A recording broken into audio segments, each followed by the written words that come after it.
Falcons Nation? Rise up, Nation. It's your boy, Jazzy Jeff. Real talk, no gimmicks. Bringing that real Falcons talk to real Falcons fans. And in this week segment of Know Your Opponent, I'm going to switch things up a little bit. And I'm going to show you some clips of ways other teams take advantage of the Seahawks and our struggles and how we defend plays and what we can do to maybe get the advantage this weekend as we play Russell Wilson at home. So, I'm going to go to the first clip of how the Falcons guarded Deshaun Watson, how it turned out, and how other teams take advantage of similar plays, and how to stop a rushing quarterback. So without further ado, welcome to the channel, hit that subscribe button, and let's go. Now for this play, you'll notice Sheffield is blitzing off the edge on the left side. Falcons playing man, Deion Jones guarding his guy. Watson notices they're playing man, and Deion Jones' back is turned.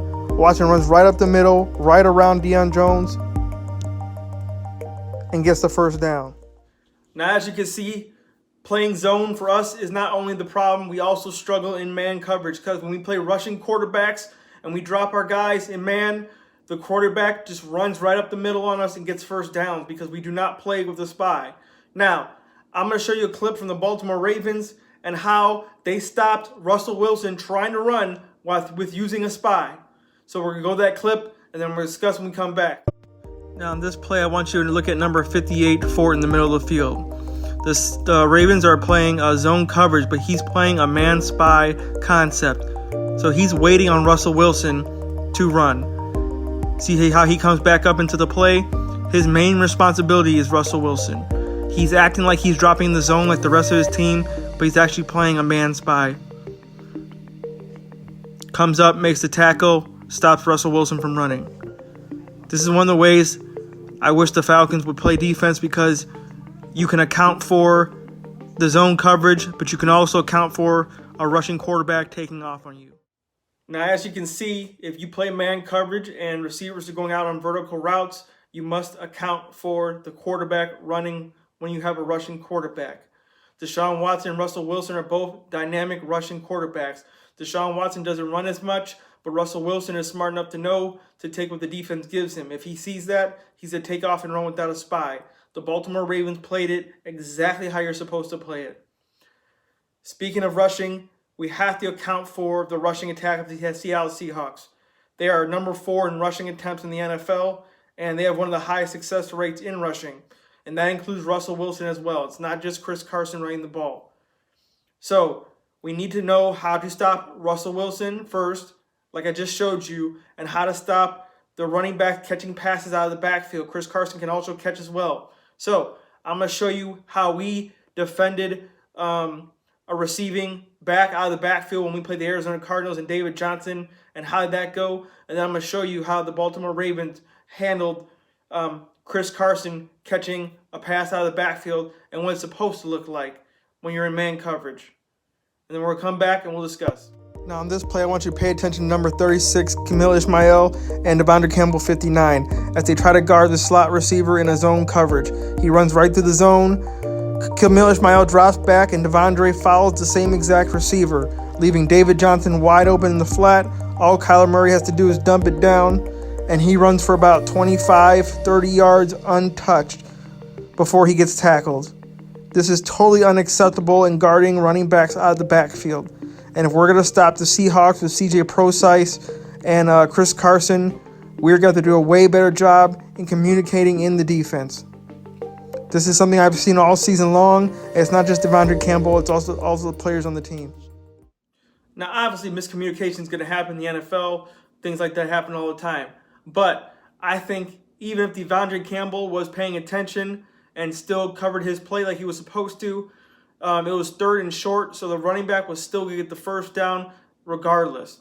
So that type of defense wasn't going to work. Now, I'm going to show you how the Baltimore Ravens stopped the Seahawks out of the backfield, throwing into the running backs in a man coverage look, and types of things that we should look at moving forward, because we're going to play the Seahawks this Sunday.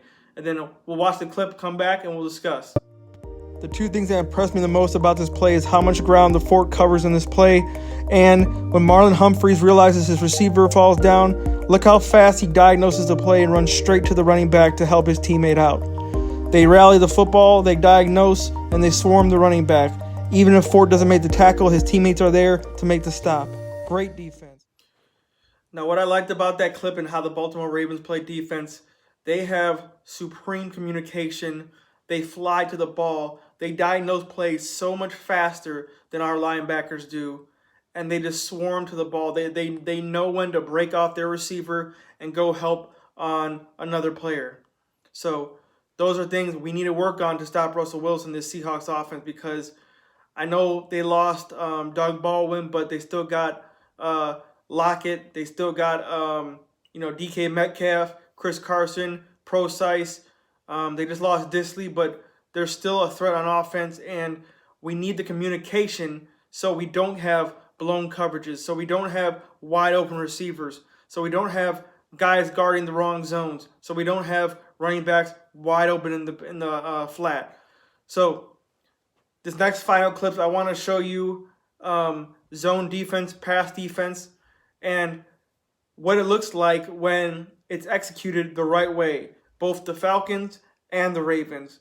So first, I'm going to show you the Falcons zone defense and how it worked versus the Philadelphia Eagles.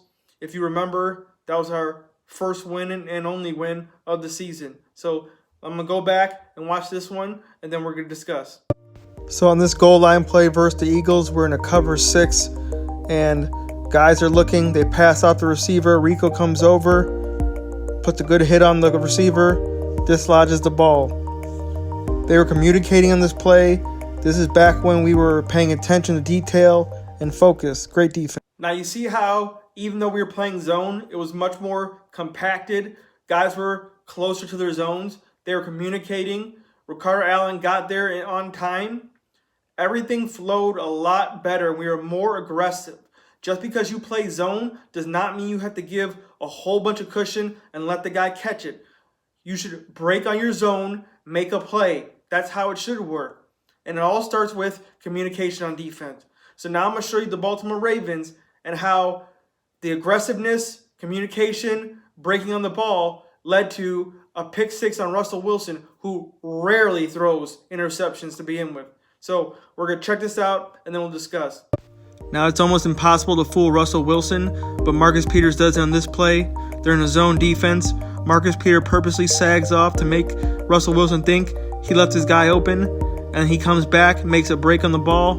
Very aggressive jump, picks it off, takes it back to the house for pick 6.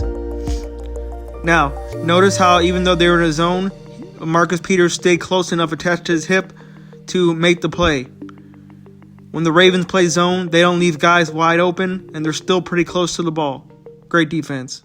So just like Carson Wentz, Russell Wilson holds onto the ball a little too long sometimes, and he can force errors.